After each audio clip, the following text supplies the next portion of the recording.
నమస్తే, welcome to our channel. నేను శాలిని. చంద్రబాబు నాయుడు గారు హయాంలో వాగ్దానాలు ఏ విధంగా నెరవేరుస్తున్నారో దీని గురించి చర్చించడానికి డాక్టర్ దుర్గా వడ్లమణి మనతో పాటు ఉన్నారు. నమస్తే. నమస్తే అండి.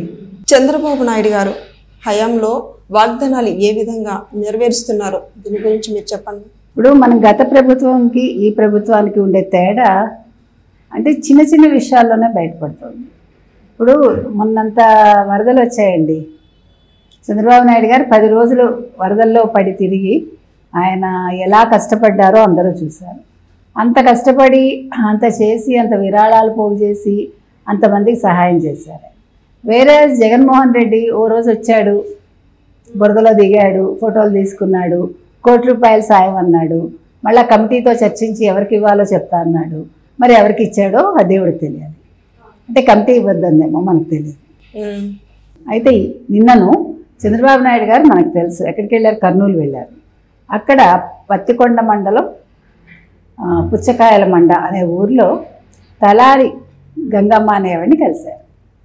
కలిసినప్పుడు వాళ్ళు ఆ కుటుంబ సభ్యులందరూ కూడా వాళ్ళ కష్టాలేంటి, ముఖ్యంగా వాళ్ళ అబ్బాయి అశోక్ అని ఆయన వాళ్ళు పడుతున్న కష్టాలేంటి, నాకు ఇంత సమస్యలు ఉన్నాయి మా ఫ్యామిలీకి, నేను ఒక ఆటో నడుపుకోవాలని అనుకుంటున్నాను, కానీ దానికి తగినంత డబ్బులు నా దగ్గర లేవు, కాబట్టి నాకు ఒక ఎలక్ట్రిక్ ఆటో దొరికితే నేను నా కుటుంబాన్ని పోషించుకుంటాను అని అన్నాడు.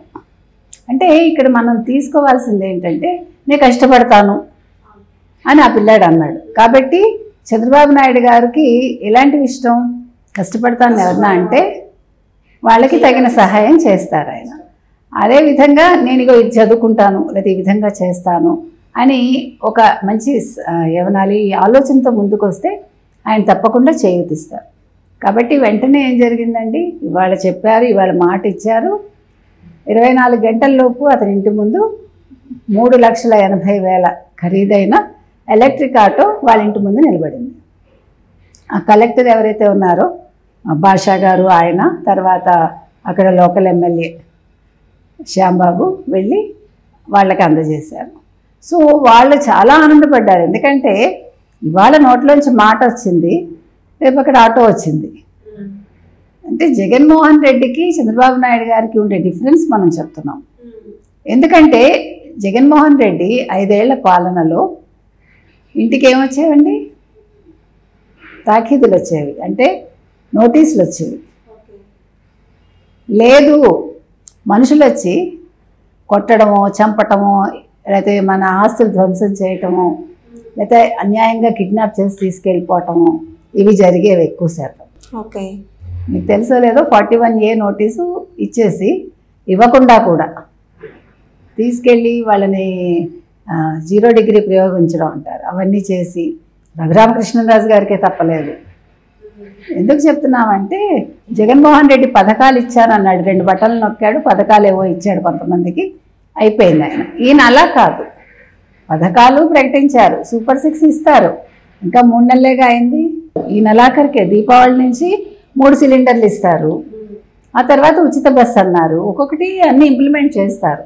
అది కాకుండా ఇవాళ మళ్ళా ఇంకొక మహిళ కలిశారు ఆయన్ని, అదే కర్నూలు జిల్లాలో కవిత అని ఒక ఆవిడ ఏమడిగారు, నా భర్తకి ఆరోగ్యం బాగలేదు, సో ఆ ఆసుపత్రి ఖర్చులకు గాను నాకు ₹1,00,000 కావాలన్నారు.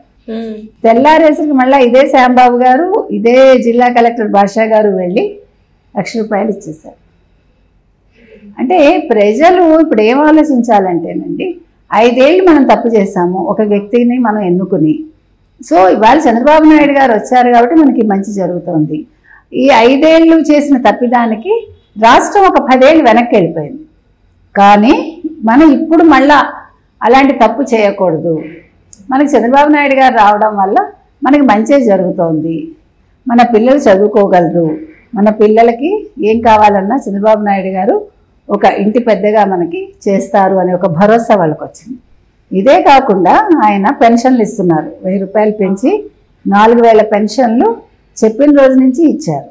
అది కాకుండా ప్రభుత్వ ఉద్యోగులకి 1వ తారీఖు జీతం పడిపోతుంది, 1వ తారీఖు సెలవు వస్తే 31నే పడిపోయింది.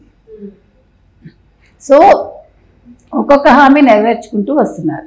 కాబట్టి జగన్మోహన్ రెడ్డి ఇవాళ చేస్తున్న ఆరోపణలు ఏవైతే ఉన్నాయో, నిన్న చెప్పాడు కదా, నేను ఒక మీటింగ్ పెట్టుకుని వాళ్ళ స్థాయి సంఘాలు ఉంటాయి కదా, ఆ సంఘాలతో ఏమన్నాడు, అంతా కూడా విఫలమైపోయింది 3 నెలల్లో 4 నెలల్లోనే ఉన్నాడు.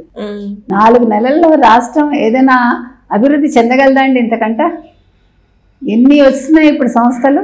ఈయన హయాంలో ఏం జరిగింది? అభివృద్ధి వద్దు, పరిశ్రమలు వద్దు, పెట్టుబడులు వద్దు అన్నాడు. దానివల్ల ఏమీ ఒరగదు, మీరు చేపలు పట్టుకోండి, మటన్ షాపులు పెట్టుకోండి. ఇప్పుడు ఉచిత సిలిండర్లు కూడా ఇస్తున్నారు కదా, నేను చెప్పాను కదా ఇందాక, దీపావళి నుంచి ఇస్తారని. సో జగన్మోహన్ రెడ్డి చెప్పింది అది. ఇక్కడ అభివృద్ధి అంటే ఇప్పుడు స్కిల్ గణన మొదలైంది మొన్న. అంటే ఎవరెవరిలో ఏ ఏ నైపుణ్యాలు ఉన్నాయి, ఎటువంటి వృత్తికి వాళ్ళు పనికొస్తారు అనేదానికి ఫస్ట్ టైం ఒక సెన్సస్ మొదలుపెట్టారు. కాబట్టి మీరు ఏ రకంగా చూసుకున్నా చంద్రబాబు నాయుడు పరిపాలనకి జగన్మోహన్ రెడ్డి పరిపాలనకి హస్తిమ శకాంతరం తేడా ఉంది.